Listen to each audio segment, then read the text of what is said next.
चलिए ध्यान दीजिएगा, आज के दिन पिछले क्लास में हम लोग कार्बोकेटाइन के बारे में पढ़े थे। तो इसमें एक और टॉपिक आता है कार्बोएनाइन। तो दोनों आप देखेंगे एग्जाम में कि कार्बोकेटाइन और कार्बोएनाइन दोनों एक साथ आया क्वेश्चन कि कार्बोकेटाइन और कार्बोएनाइन के बारे में लिखें, ठीक है, प्रॉपर्टीज के बारे में, गुण के बारे में कि कार्बोकेटाइन और कार्बोएनाइन के गुण क्या होते हैं। तो पहला तो हमने कार्बोकेटाइन बता दिया। आज का जो टॉपिक है वो कार्बोएनाइन है। कार्बोएनाइन क्या होता है उसको देख लेते हैं, ठीक है।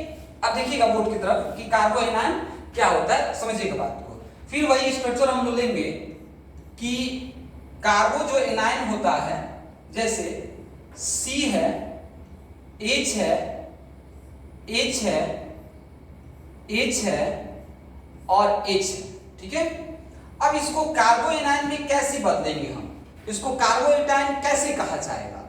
तो आपको पता है कि सबके बीच में, हर बॉन्ड के बीच में कितने कितने इलेक्ट्रॉन होते हैं, तो दो दो इलेक्ट्रॉन होते हैं हर बॉन्ड के बीच में। अब इसको हमको कार्बोएनाइन के में फॉर्म करना है, कार्बोएनाइन का निर्माण करना है।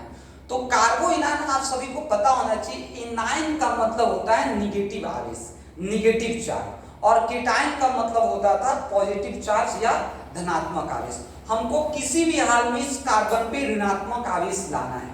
और ऋणात्मक आवेश कैसे आएगा देख लेते हैं। तो यहाँ पे क्या करेंगे हम कि ये जो हाइड्रोजन है ना, हाइड्रोजन शिफ्ट जाएगा, हाइड्रोजन अपना इलेक्ट्रॉन लेकर नहीं जाएगा, हाइड्रोजन अपना इलेक्ट्रॉन छोड़ कर जाएगा। तो जब हाइड्रोजन अपना इलेक्ट्रॉन छोड़ के जा रहा है यहाँ पर, तो आप देख रहे हैं हाइड्रोजन पे क्या जा रहा है, पॉजिटिव चार्ज जा रहा है, और हाइड्रोजन के आगे माइनस, मतलब जा रहा है तो मतलब माइनस होगा। अब बताइए दो इलेक्ट्रॉन जो है वहां पे छूट गया।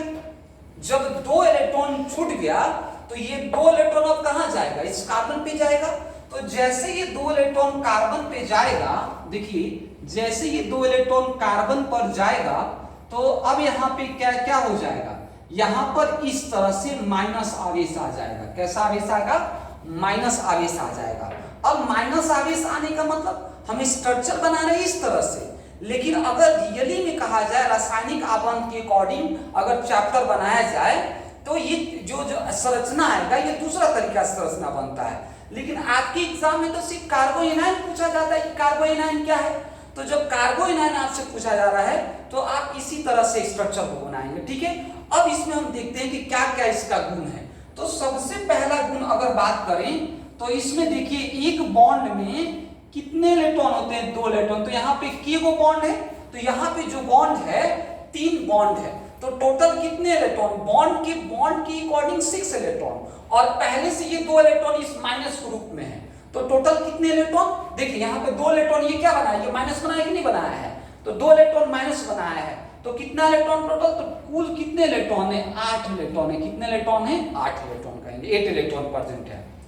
अब क्या है कि जो बॉन्ड बना रहा है वो बॉन्ड कितने इलेक्ट्रॉन बना रहे हैं, 6 इलेक्ट्रॉन बॉन्ड बना रहे हैं, और ये जो 2 इलेक्ट्रॉन ये बॉन्ड नहीं बना रहे हैं। तो कहा जाता है कि 6 इलेक्ट्रॉन जो होता है आबंध बनाता है, और 2 इलेक्ट्रॉन जो होता है आबंध नहीं बनाता है, ठीक है। 6 electrons are bonded and 2 electrons are non bonded. ये 8 इलेक्ट्रॉन क्या है, तो कहा जाता है कि 8 electron present in outer most orbit. आगे आते हैं अगला पॉइंट।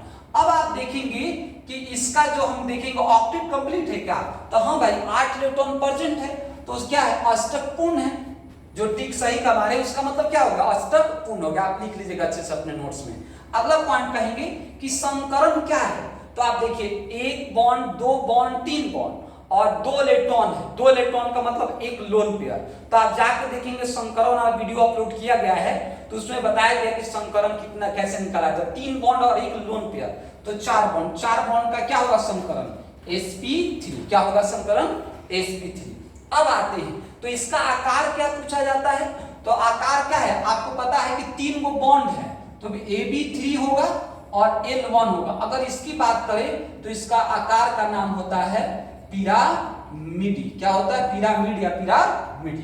तो ये क्या है, कार्बोकेटाइन है, और पिछला क्लास में हम लोग कार्बोकेटाइन का अपलोड किए थे। तो ये आपका 2 नंबर का क्वेश्चन पक्का है कि एग्जाम में आता ही है। और इससे आगे भी आता है कि कार्बोकेटाइन का स्टेबिलिटी ऑर्डर क्या होता है, अस्थायी तो क्या क्रम होता है। तो नेक्स्ट वीडियो में हम आपको डालेंगे कि ये कार्बोकेटाइन का और कार्बोएनाइन का अस्थायित्व क्रम क्या है, ठीक है। तो कार्बो एनायन ये हो गया और कार्बोकेटायन आपको पिछले वीडियो में डाले। ठीक है, मिलते हैं नेक्स्ट वीडियो में।